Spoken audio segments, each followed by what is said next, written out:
Baik, kita mulai Bapak Ibu semuanya. Assalamualaikum warahmatullahi wabarakatuh. Waalaikumsalam warahmatullahi wabarakatuh. Salam sejahtera, salam kebajikan, Om Swastiastu, Namo Buddhaya, Rahayu. Selamat pagi Bapak Ibu, peserta Gombel yang selalu berbahagia. Hari ini kita bertemu lagi di acara webinar sekolah kita, tepatnya di Gombel SMK Negeri 1 Juwangi untuk mengikuti kegiatan hari ini. Nah, pagi ini sangat cerah, kemarin sempat gerimis. Semoga Bapak Ibu tetap menjaga kesehatan agar kita selalu dapat bersinergi mendampingi siswa-siswa dalam belajar di sekolah kita tercinta ini. Nah, Bapak Ibu, mari kita panjatkan puji syukur kehadirat Tuhan Yang Maha Esa, karena atas karunia beliau kita dapat bertemu dalam webinar ini dalam keadaan yang sehat, bahagia, senang, kemudian tetap optimis. Oke. Hari ini webinar kita nanti akan membahas tentang tema meningkatkan peran aktif peserta didik dalam kegiatan belajar mengajar, optimalisasi tutor sebaya. Yang terhormat Ibu Murianti selaku Kepala SMK Negeri 1 Juwangi, yang terhormat Bapak Ibu Guru peserta Gombel SMK Negeri 1 Juwangi, yang terhormat dan sangat kami apresiasi Bapak Yoga Utanugraha, CEO Founder PT Braja Electric Motor, yang hari ini nanti akan menjadi narasumber kegiatan Gombel kita. Semoga Bapak Ibu semuanya tetap semangat dan tetap aktif dalam mengikuti kegiatan hari ini. Bapak Ibu, terima kasih atas partisipasinya dalam kegiatan Gombel kita. Marilah kita selalu aktifkan Gombel sekolah kita, bisa dengan cara share link komunitas Gombel agar lebih banyak guru yang bergabung di Gombel kita. Kemudian bisa juga ke partisi yang lain kita ajak untuk bergabung. Nah, Bapak Ibu, kehadiran Bapak Ibu guru di acara Gombel kita hari ini dengan tema tutor sebaya menunjukkan bahwa kepedulian kita terhadap peningkatan kualitas pendidikan di sekolah maupun di dunia pendidikan. Demi perubahan ke arah yang positif untuk siswa, guru, dan lebih utama lagi untuk masyarakat. Bapak Ibu, izinkan saya menyampaikan susunan acara hari ini. Yang pertama nanti akan ada pembukaan, doa, kemudian sambutan dari Ibu Kepala Sekolah, selanjutnya sambutan dari narasumber, kemudian nanti akan ada paparan materi dari narasumber. Setelah itu nanti akan ada sesi untuk tanya jawab, dan yang terakhir adalah penutup maupun kesimpulan.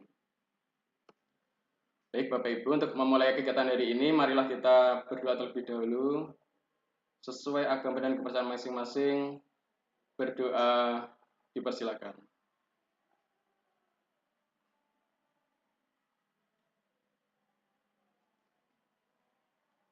Selesai. Untuk selanjutnya, kami persilakan kepada Ibu Murianti untuk memberikan sambutan dalam acara Gombel SMK Negeri 1 Juwangi. Waktu dan tempat kami persilakan.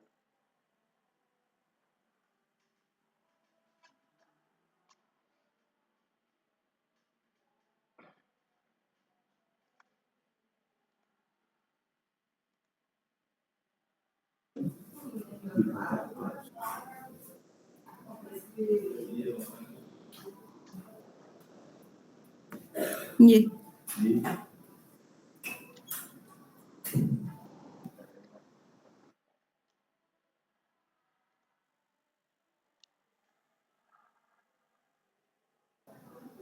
Bismillahirrahmanirrahim. Assalamualaikum warahmatullahi wabarakatuh. Suara saya terdengar, Bapak Ibu? Jernih Ibu suaranya.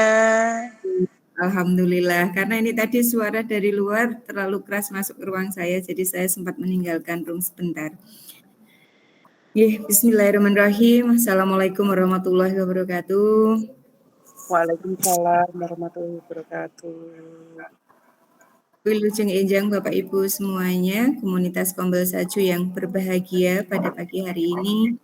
Puji syukur, marilah senantiasa kita panjatkan kehadirat Allah Subhanahu wa Ta'ala, Tuhan yang Maha Esa, yang senantiasa melimpahkan berbagai nikmat kepada kita semua.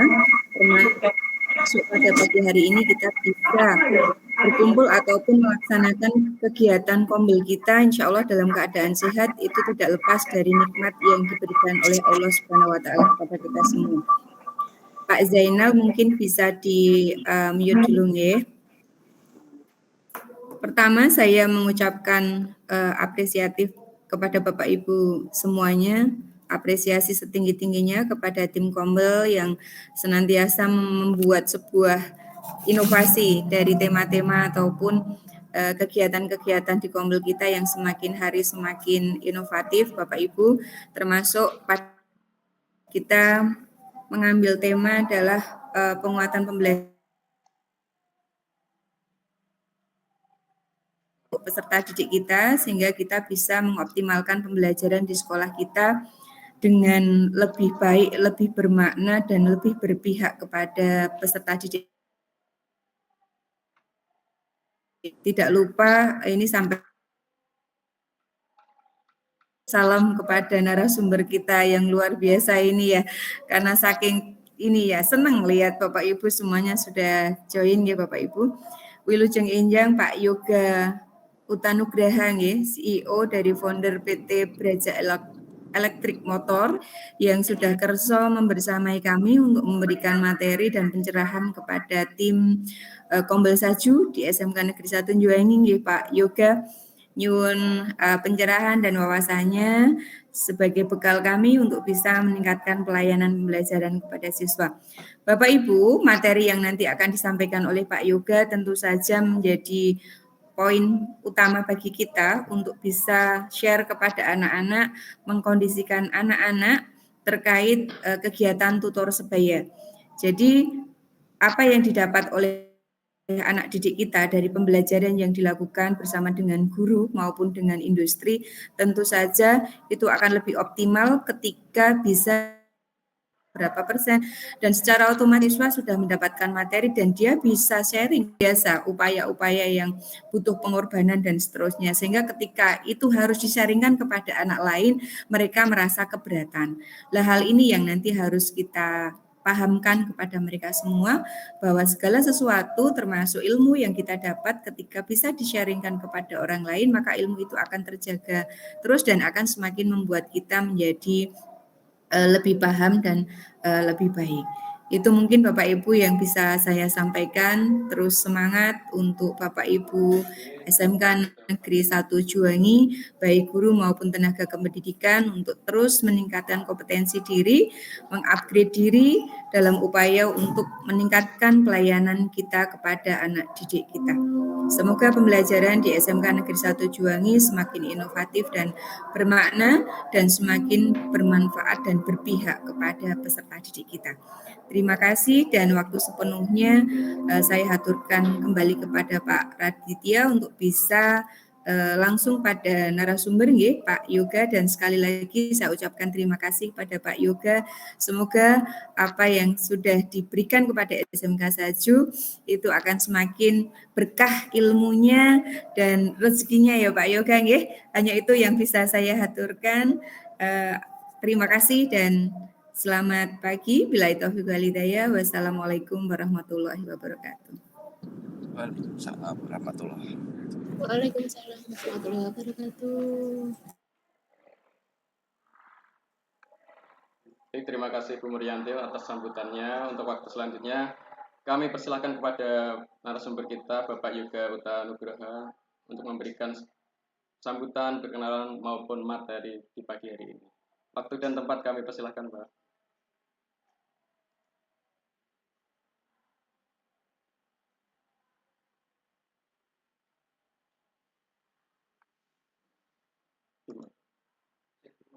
Mohon maaf tadi mute ya.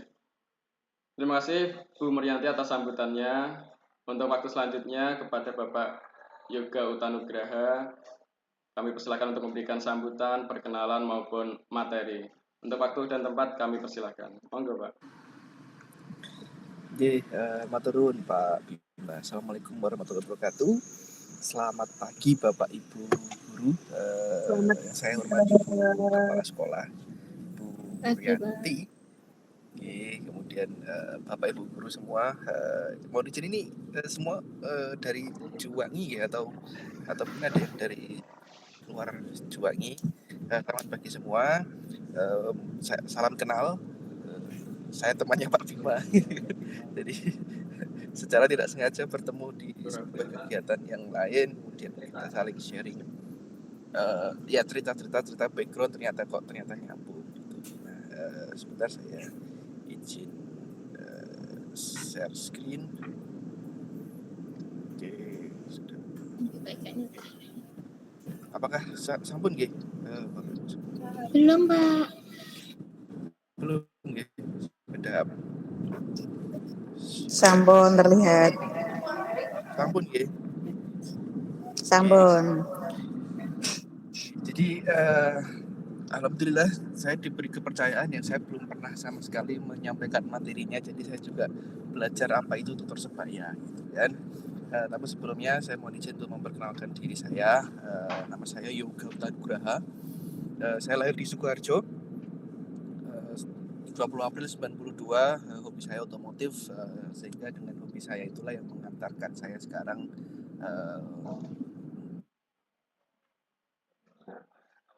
gitu ya, bikin startup namanya Belajar Elektrik Motor. Kemudian saya juga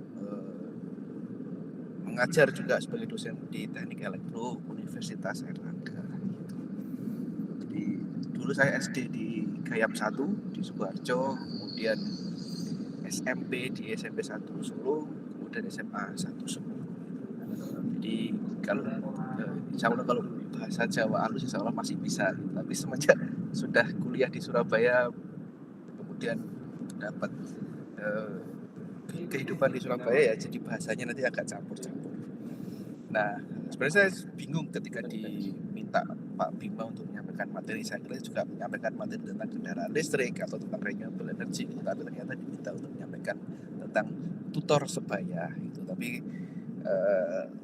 komitmen saya pribadi dan juga kami dari Braja, kalau ada panggilan atau permintaan bantuan dari teman-teman SMK gitu atau sekolah gitu, biasanya kami langsung untuk menyetujuinya. Jadi dulu kami pernah diminta juga teman-teman dari MGMP sepeda motor, yang MGMP itu untuk menyampaikan materi untuk membantu membuat rancangan kurikulum yang baru dan lain sebagainya. Kami juga bersedia untuk itu karena ya bapak saya juga guru di SMP 2 Karanganyar, kemudian pernah juga jadi kepala, kemudian jadi pengawas itu. Jadi saya tahu struggle-nya itu kan bagaimana pengen siswanya itu bisa mendapatkan yang terbaik dari guru-gurunya itu. Nah, alhamdulillah sekarang diberi kesempatan untuk menyampaikan materi, untuk berdiskusi dengan Bapak Ibu semua terkait dengan tutor sebaya. Sebenarnya kalau yang berdasarkan pengalaman saya juga sebagai pengajar di Teknik Elektro Universitas Airlangga, sebenarnya konsepnya ya sebenarnya ini, kalau tutor sebaya yang saya tangkap adalah yang paham memberitahu, yang bingung jangan malu-malu. Jadi ada dua parameter yang sangat ekstrim berbeda gitu. Yang paham itu idealnya memberitahu, tapi tadi kalau dari Bu Kepala menyampaikan ya ada tantangan ketika yang pinter ini merasa pinter ini pelit ilmu gitu kasarannya, atau ya dia nggak, kalau kamu nggak nanya nggak saya kasih tahu gitu. Nah, artinya itu harus didukung dengan yang belum tahu itu ya jangan malu-malu untuk tanya gitu kan. Jadi kalau saya mengistilahkan ya ini yang paham memberitahu, yang bingung jangan malu-malu. Nah, konsepnya akan seperti apa? Biasanya pada akhirnya kan kita harus membuat sebuah konsep mind map ya atau icebreaker-nya gitu kan. Kita dapat menggambarkan masalah dengan mengajukan beberapa pertanyaan gitu kan. Penyebabnya kesulitan apa? Ternyata saya sulit kalau membaca cepat gitu, atau saya tidak memahami gambar teknik gitu kan, atau saya tidak memahami bahasa Inggris, istilah-istilah Inggris gitu.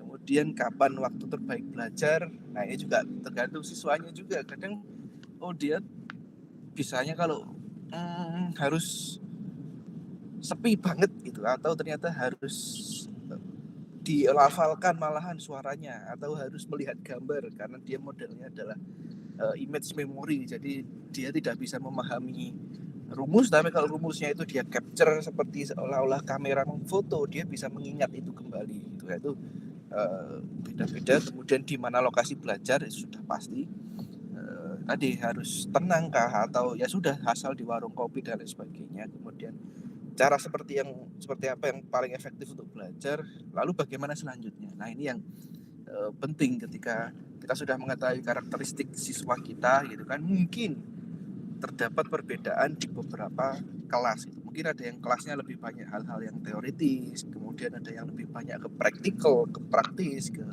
praktikum. Nah, itu tentu implementasinya akan berbeda. Nah, kalau di kami di sekarang tantangannya dengan kurikulum Merdeka itu hampir harus ada 50% kalau di mata kuliah ya, itu yang istilahnya adalah project based learning atau case based method, ya kan? Artinya ya tetap pada intinya adalah istilah lainnya adalah ya tutor sebaya juga. Artinya setiap orang yang merasa yang dianggap sudah pintar, sudah ahli, mengajarkan ke temennya itu kan. Tapi kalau project based kan berarti berdasarkan dari satu poin yang harus dipecahkan, kemudian case berarti harus ada metodologi yang harus diimplementasikan gitu. Tapi intinya adalah bagaimana bisa membangun kelompok-kelompok belajar ini yang kompetitif.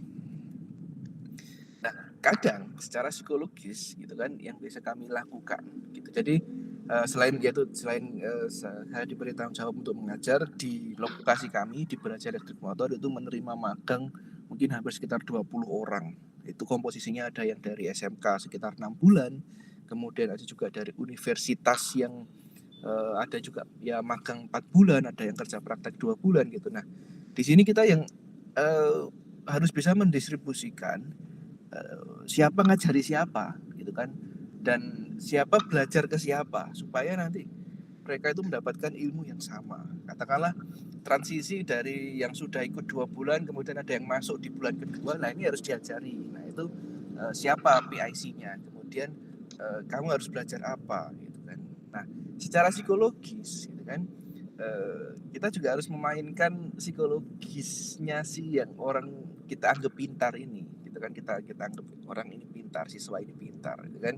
Artinya dia juga harus difahamkan bahwa kamu ini ngerti, kamu ini pintar, itu cuma masalah lebih dahulu tahu aja dan memahaminya gitu. Artinya kamu ya sebenarnya kamu kalau nggak dikasih tahu, nggak lahir duluan, ya kamu mungkin nggak sepinter ini kondisinya gitu. Nah itu untuk menjaga supaya mereka tidak terlalu over pride ya, tidak terlalu bangga terhadap kepintarannya. Nah tapi di sisi lain kita juga harus membangun psikologis bahwa dengan ilmu ini ya kamu harus bisa menyampaikan ke teman-temanmu atau ke adik-adikmu gitu kan, atau ke teman sejawatmu gitu. Tapi biasanya yang saya tekankan ini, bahwa kamu itu pinter, kamu dalam kondisi sekarang cuma masalah lebih tahu dahulu gitu kan, lebih dahulu tahu kemudian dan memahaminya. Sama seperti refleksi kepada diri kita masing-masing sebagai dosen atau sebagai guru ya sama. Perkaranya adalah kita lahir duluan, kemudian kita sudah belajar duluan sehingga kita bisa menjelaskan ini gitu. Nah inilah supaya tadi yang kalau biasanya terlalu pintar itu nggak menutup diri gitu. Jadi mereka dengan ini mereka mulai disadarkan untuk membuka diri. Kemudian implementasinya seperti apa gitu. Nah itu tadi yang saya sampaikan, kalau kami di Belajar selain ada internal untuk magang, kita juga sering melakukan pelatihan. Jadi kalau ketemu dengan Pak Bima dan lain sebagainya itu biasanya di sesi pelatihan. Tahun lalu lebih banyak pelatihan itu dilakukan kepada guru-guru SMK. Nah kebetulan tahun ini kami cukup banyak melakukan pelatihan ke siswa SMK. Ini yang menarik gitu. Artinya dari selama 4-5 hari pelatihan itu ya sama, kita cukup memegang beberapa orang yang menurut kita sudah sedikit lebih ahli, sudah punya pengalaman lebih untuk bisa mengajarkan teman-temannya. Ini loh yang harus dibongkar dulu, ini nama komponennya, ini prosesnya seperti ini dan lain sebagainya gitu. Bahkan kalaupun ada sesi teori gitu kan, itu biasanya kami juga memberi kesempatan kepada teman-teman yang magang di kami untuk menyampaikan itu di pelatihan di SMK-nya. Jadi sesama siswa SMK, cuma beda sekolah doang, tapi mereka bisa bercerita bahwa begini loh kalau konversi sepeda motor listrik ini, komponennya ini, dengan bahasa yang mereka punya satu frekuensi yang sama. Kadang kita terjadi ada barrier bahasa ya, artinya kita kadang kalau semakin tahu itu kan kita menggunakan bahasa yang menurut kita itu ahli gitu kan, tapi ternyata menurut siswa itu susah dipahami. Nah, dengan memberi kepercayaan kepada siswa SMK yang sudah magang ini, kemudian menyampaikan materi kepada siswa peserta, mereka bisa membahasakan dengan bahasa mereka sendiri, dengan bahasa yang sederhana, dengan bahasa sehari-hari mereka bengkel itu seperti apa gitu. Karena kan pada intinya kan targetnya adalah capaiannya pengetahuan gitu kan, bukan terus jelaskan fungsi motor listrik gitu, terus harus jawabannya harus sama gitu kan, enggak. Tapi kan yang penting dia bisa menjelaskan itu dengan benar. Kemudian kalau di perkuliahan biasanya yang kami lakukan dengan project based learning standarnya adalah pasti presentasi gitu kan. Cuma masalahnya bagaimana kita bisa membangun ekosistem saat presentasi itu menjadi seru gitu, menjadi menarik. Nah, ya akhirnya biasanya kami mewajibkan selain kelompok yang presentasi, artinya ada kelompok lain yang sedang melihat itu dia harus menyiapkan pertanyaan. Kan? Jadi sistem poinnya adalah keaktifan selain si presenter ya keaktifan si penanggap gitu. Jadi dan selalu saya sampaikan dari awal bahwa tidak ada pertanyaan yang salah. Jadi Anda bertanya itu bukan berarti Anda tidak tahu, atau dalam kasarnya adalah bukan berarti Anda itu bodoh gitu. Tidak usah malu kalau tanya itu. Ya sudah, tanya aja ketika Anda merasa penasaran, Anda perlu penjelasan lebih lanjut, atau Anda pengen men-challenge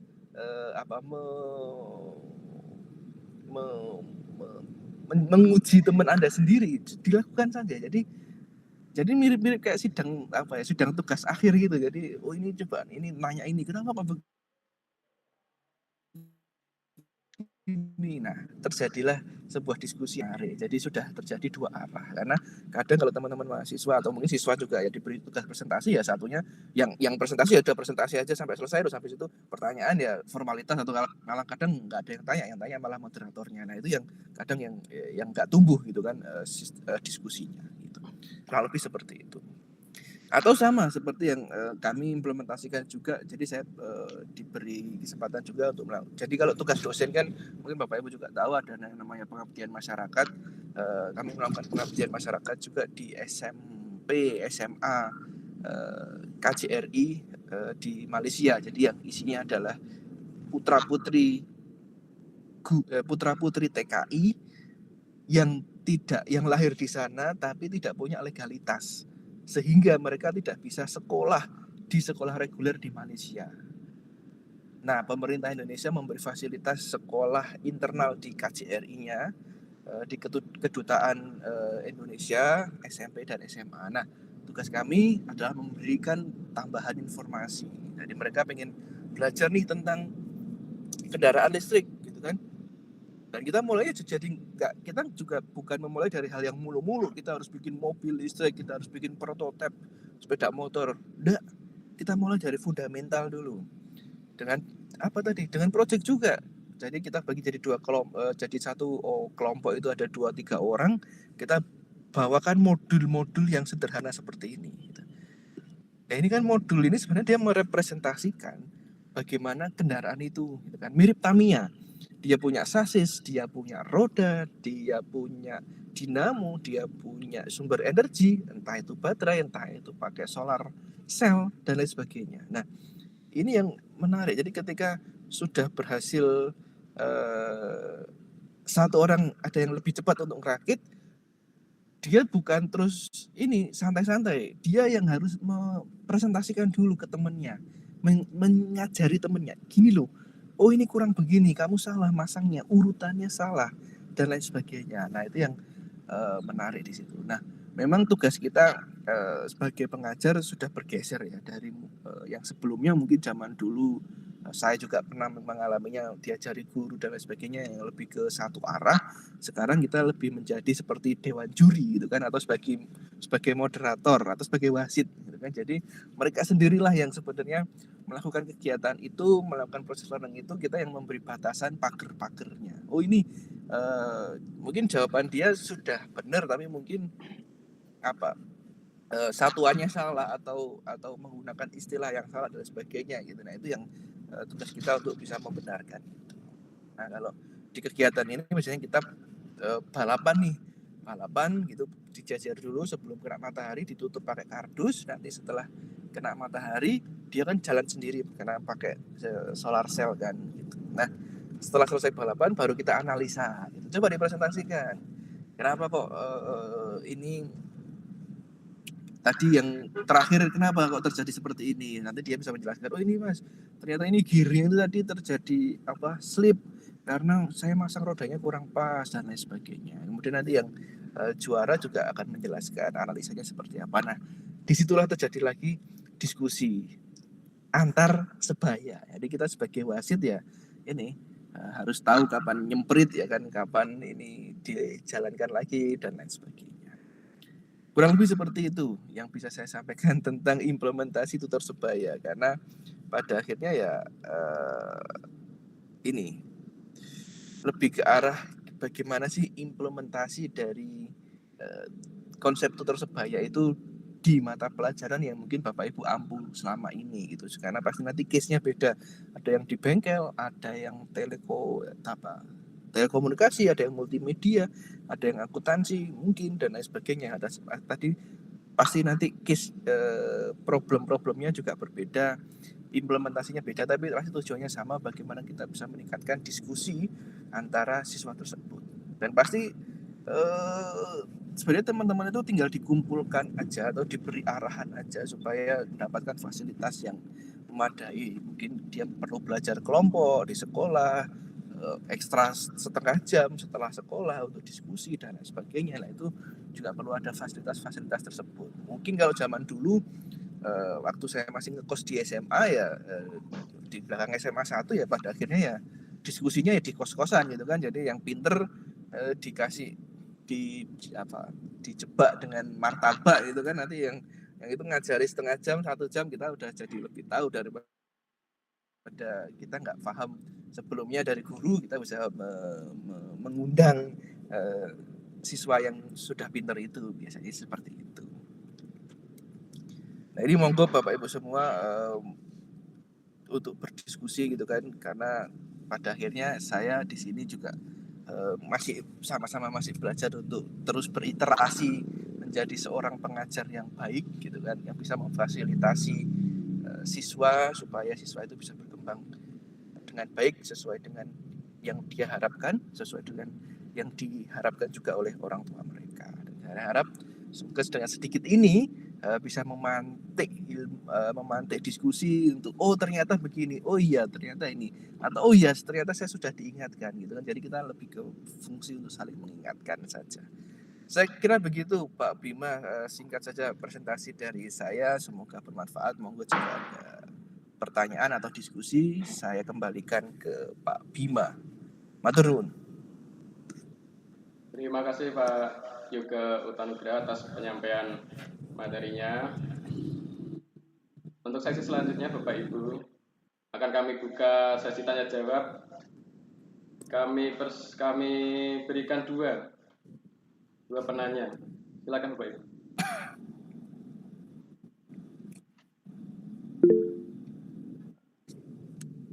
Baik Pak Takem, silakan.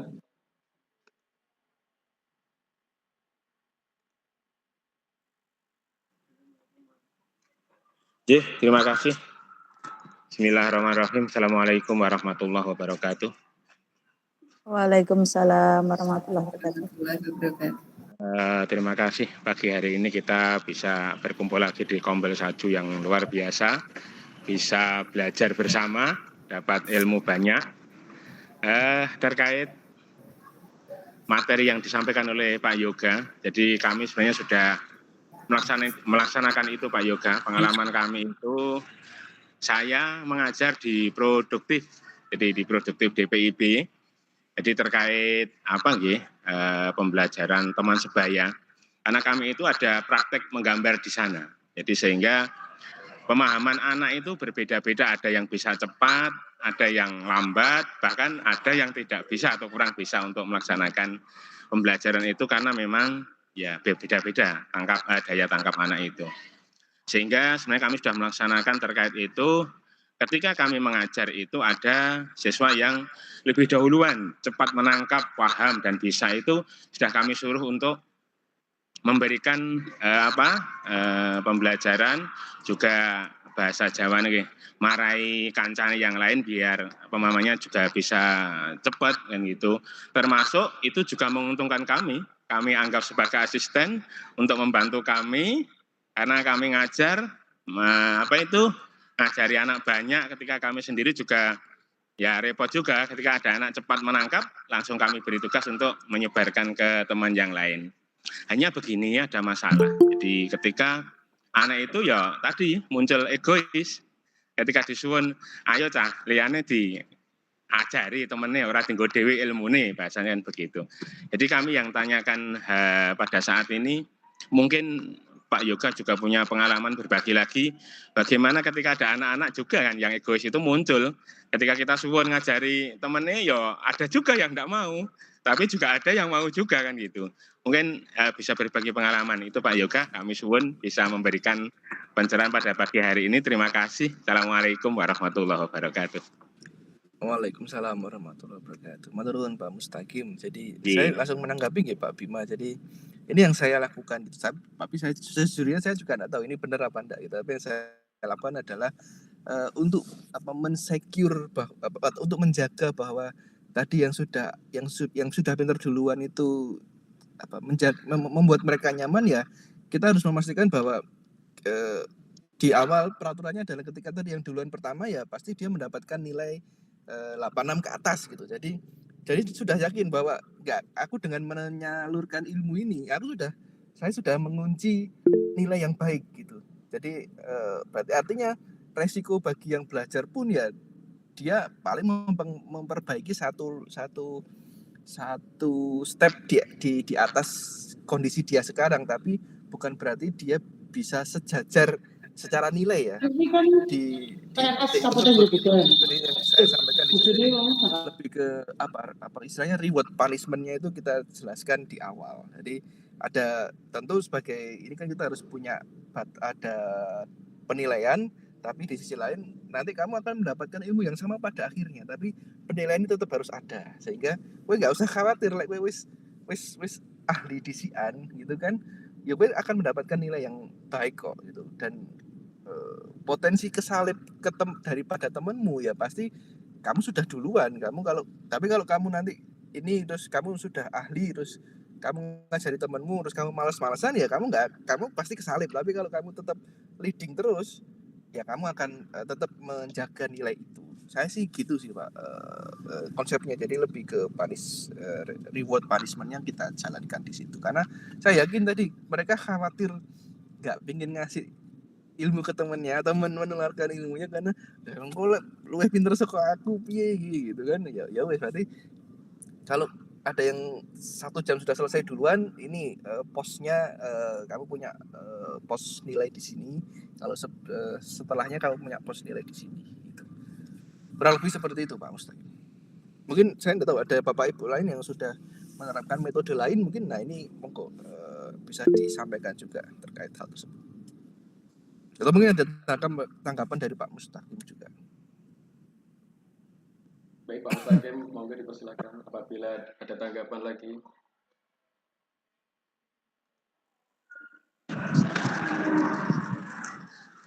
Oke, terima kasih. Saya kira terima kasih Pak Bima, terima kasih Pak Yoga. Insya Allah sudah cukup bagi kami seperti itu. Karena memang ketika anak itu juga tidak mau berkembang terus, bisa saja sebenarnya yang tadi belum paham jadi akan lebih mendahului pemahamannya pun juga bisa. Terima kasih karena sudah berbagi pengalaman dan pencerahan. Matur nuwun Pak Bima. Baik, terima kasih Pak Mustaqim. Untuk selanjutnya Pak Yenal, waktu dan tempat kami persilakan Pak Yenal.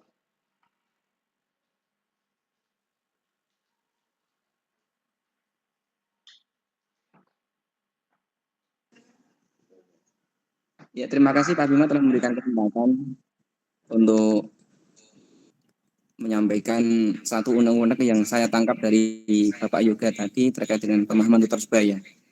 Perkenalkan Pak Yoga, nama saya Yanet Hasan, guru agama, guru mapel normatif adaptif. Tentunya ketika berbicara masalah pemahaman tutor sebaya, ini ada satu yang mengganjal dalam pikiran saya. Biasanya kalau mapel yang normatif adaptif, itu kalau siswa kemudian memberikan pemahaman kepada siswa lain, itu terkesan siswa itu nanti akan apa nggih? Jaga ngoten lho Bapak Yuda. Berbeda dengan mapel yang sifatnya produktif yang itu sifatnya langsung diterapkan, dikerjakan, dieksekusi. Itu saya kira ada perbedaan. Terus pertanyaannya adalah bagaimana untuk meningkatkan pemahaman materi tutor sebaya yang sifatnya ada dalam mapel normatif adaptif. Tingkat keefektifannya seperti apa yang bisa kami jalankan. Terima kasih.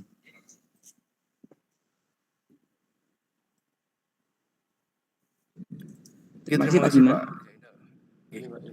Jadi konsepnya adalah ini untuk mata pelajaran yang lebih ini Pak ya, lebih umum gitu kan. Jadi lebih hal-hal yang tidak spesifik praktek gitu nih artinya. Iya. Jadi kalau kami Pak di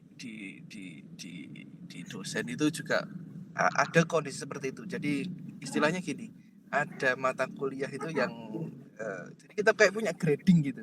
Ada punya mata kuliah yang ini stylenya style keren gitu istilahnya ya. Kemudian ada yang ini yang stylenya ini style kalem gitu. Nah, memang pada realitanya kita harus ini ya kalau di kami yang dilakukan adalah kami mengeflor ada namanya itu istilahnya kita menyampaikan bersama-sama di satu program studi itu tentang mata kuliahnya ini, kemudian kita mengajarkan apa dan melakukan apa.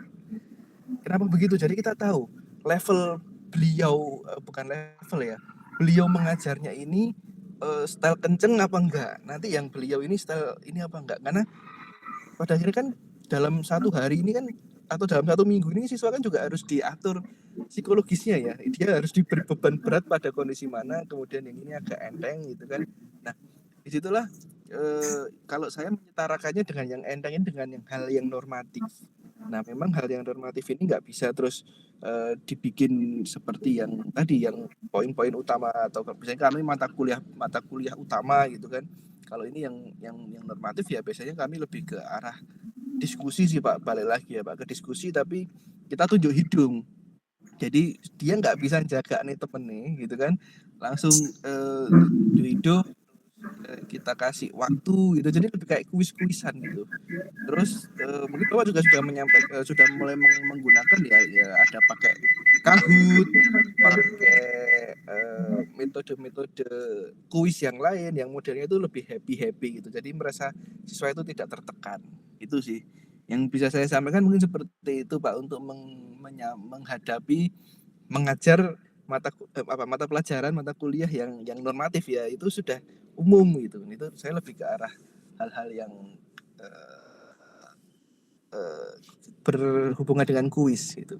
Dan sejujurnya Pak, saya juga belajar dari anak saya gitu. Anak saya itu kelas 2 SD, tapi di sekolahnya itu sudah dia ngomong project base, dia sudah ngomong sudah mencocokkan gambar dengan apa, yang mana dulu kalau saya kelas 2 itu kayaknya masih bal-balan tok gitu. Ini udah beda, makanya saya ini kelas 2 SD udah disuruh presentasi, bikin project dan lain sebagainya, PPKN sudah harus bisa mengimplementasikan contoh dan lain sebagainya. Wah ini menarik ini, kalah jauh ini ya. Ini Pak tantangannya ini sih, kita bersama lah untuk berada di generasi tengah-tengah gitu kan. Mungkin kita dulu diajarkan oleh generasi yang sepuh-sepuh gitu kan, kemudian kita sebagai generasi tengah-tengah punya siswa yang sangat seneng dengan hal-hal yang teknologi ya, biasanya kami katanya dengan kuis-kuis Pak. Kuis-kuis yang pakai Kahoot, pakai apa langsung keluar peringkat gitu-gitu sih. Jadi sudah tidak, ya dia murni dengan mengandalkan insting dan kemampuan dia, bukan hanya jagani temannya. Gitu. Yang bisa saya jawab seperti itu Pak. Ya mungkin tidak sesuai dengan ekspektasi jenengan, tapi sejujurnya ya yang kami lakukan hal-hal yang seperti itu. Matur nuwun Bapak. Terima kasih Pak Yoga.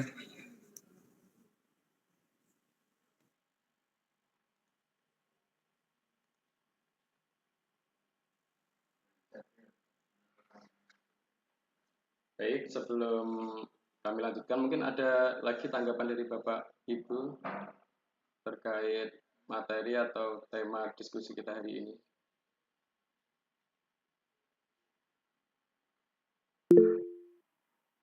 Bapak Widodo Mugasari, kami persilakan Pak.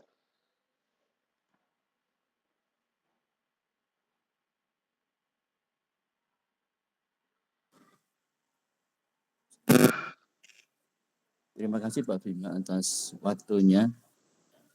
Saya sedikit menanggapi apa yang disampaikan oleh Pak Zainal tadi terkait dengan tutor sebaya di mapel agama atau mungkin juga mapel-mapel lain yang ada relevansinya.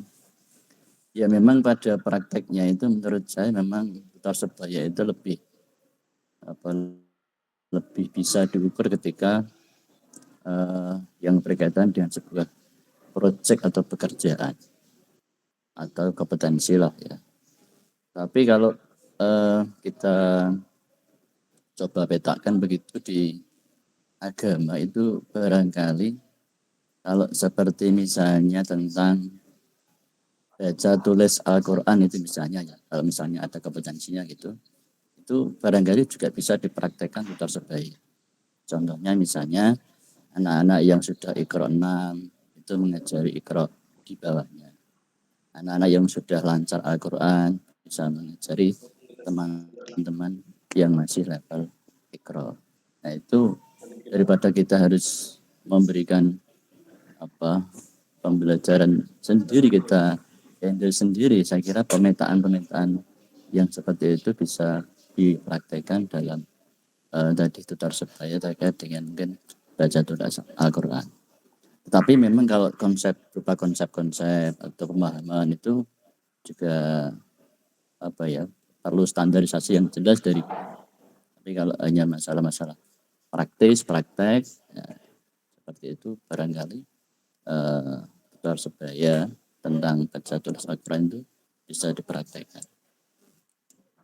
Mungkin itu Pak Zainal dan Bapak Ibu guru yang lain yang dapat kami sampaikan.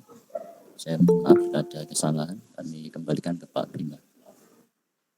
Terima kasih Pak Widodo atas pemaparan materinya maupun tanggapannya. Oh, dari Ibu Kepala, kami persilakan Bu Murianti.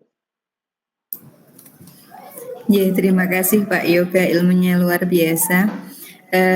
Dan matur suwun pada Bapak Ibu yang sudah bertanya, berarti memang apa yang disampaikan oleh Pak Yoga ini sinkron dengan apa yang sudah kita terapkan di sekolah. Bapak Ibu, saya mencermati dari apa yang sudah disampaikan Pak Yoga dan apa yang menjadi mindset kita bersama Bapak Ibu. Memang tidak semudah membalik telapak tangan ketika kita mengajak anak-anak, bahkan tidak hanya anak-anak nih, tapi Bapak Ibu guru pun juga sama. Ketika harus menjadi tutor sebaya, apa yang dikaji ataupun yang disampaikan oleh Pak Yoga bahwa ketika nanti kita tidak terus mengupgrade diri ya tidak sesuatu yang aneh ketika nanti teman yang kita bantu itu akan melebihi kita. Karena memang biasanya kita terlena dengan zona nyaman ketika kita sudah mencapai sebuah titik kesuksesan tertentu sehingga kita terlena untuk tidak upgrade diri gitu. Namun Bapak Ibu sebagai seorang guru memang sudah menjadi tugas kita bahwa keberhasilan sekolah itu tidaklah keberhasilan individu. Dan ini tidak hanya berlaku untuk Bapak Ibu guru saja tetapi untuk semua sumber daya yang ada di sekolah. Jadi anak-anak terutama yang memang mereka masa depannya masih panjang, bahwa keberhasilan seseorang dengan mandiri, dengan keberhasilan yang dilaksanakan secara kolaborasi itu tentunya hasilnya akan lebih optimal yang dilakukan secara kolaborasi. Dan di kurikulum Merdeka itu penekanannya adalah karakter Bapak Ibu, dan karakter untuk bisa kerjasama gotong royong sehingga melahirkan sebuah kemandirian, itu adalah sebuah proses yang harus kita berikan kepada anak-anak. Nah, terkait anak-anak yang masih memiliki pemahaman yang pelit tadi, kemudian enggan untuk minta tolong, karena memang benar apa yang disampaikan Pak Yoga tadi itu adalah dari dua sisi.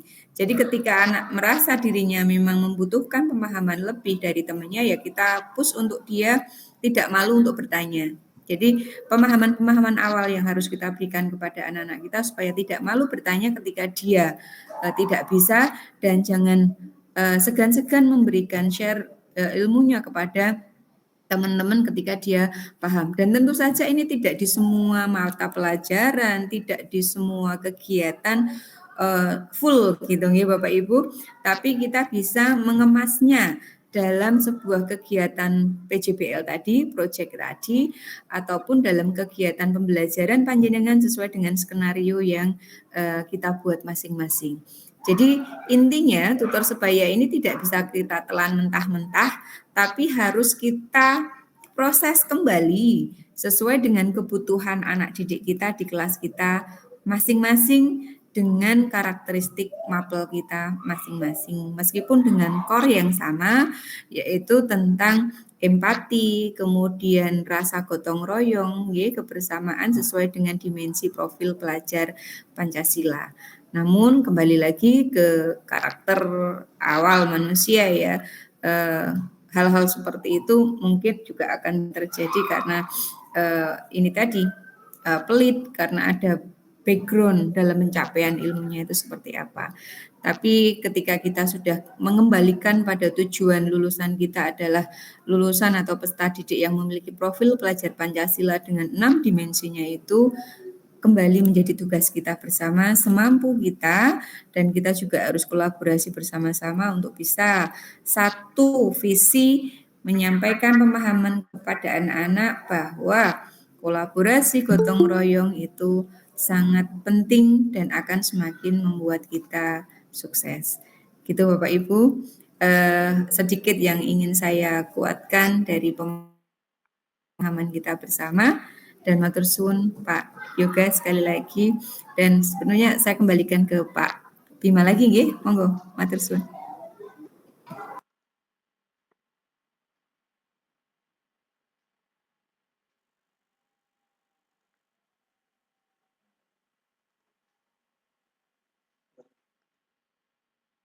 Baik, terima kasih Bu Merianti atas penguatannya terkait tutor sebaya. Nah, Bapak Ibu, demikianlah tadi acara webinar SMK 1 Juwangi dengan tema optimalisasi tutor sebaya. Tadi ada beberapa poin pentingnya ya, yaitu P5, kemudian kolaborasi kita bagaimana. Terus yang pasti adalah kita tidak boleh terlena. Kita tetap harus selalu kompak, optimis, kita terapkan gotong royong kita terapkan bagaimana kepedulian kita terhadap siswa-siswa kita di sekolah. Baik, saya selaku moderator mengucapkan banyak terima kasih kepada Bapak Ibu Guru peserta Gombel, terima kasih kepada Bu Merianti, terima kasih kepada Bapak Yoga Utanugraha telah memberikan pengalamannya, semoga tidak kapok dalam mengisi kegiatan di acara kami. Untuk penutup Bapak Ibu, mari kita lantangkan dulu yel-yel atau jargon dari Gombel SMK kita. Oke, jargonnya ya. Nanti ada jargonnya kolaborasi, belajar, maju bersama, yes. Nah, mungkin dari narasumber juga bisa mengikuti. Mungkin bisa dipandu oleh Bu Diana. Jargon dari Gombel, Pak.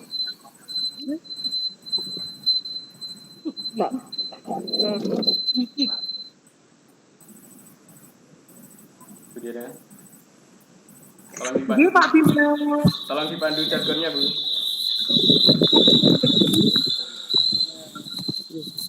Bapak Ibu semuanya, di hari mati ini penuh semangat, mari kita lantangkan untuk jargon Gombel 1.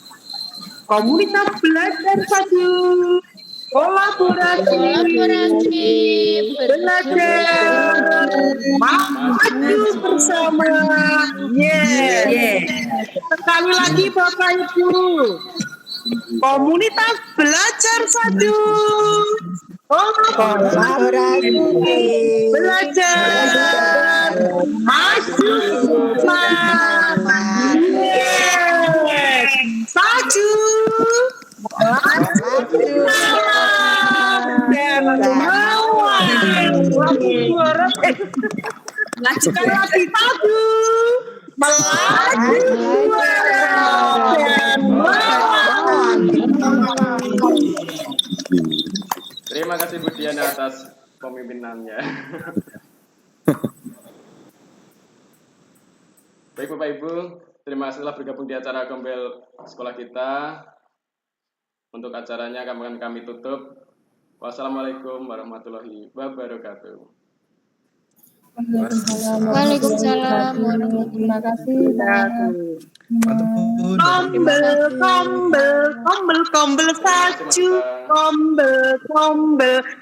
Kombel saju, kolaborasi, belajar, maju bersama, yes. Kombel saju, kombel saju. Dadah Bapak Ibu. Monggo Bu Kuat.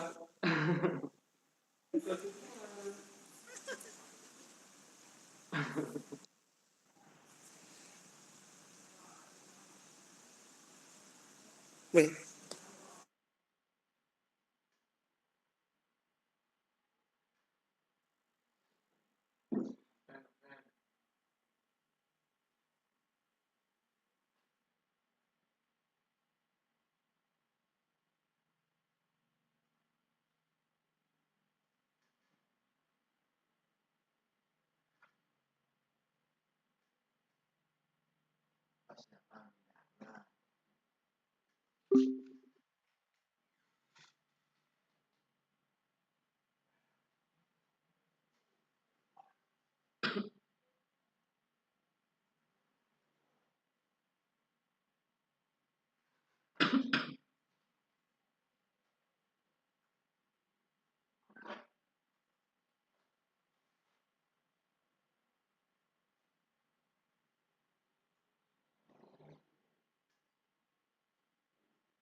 Harusnya yang di mirror itu backgroundnya dulu.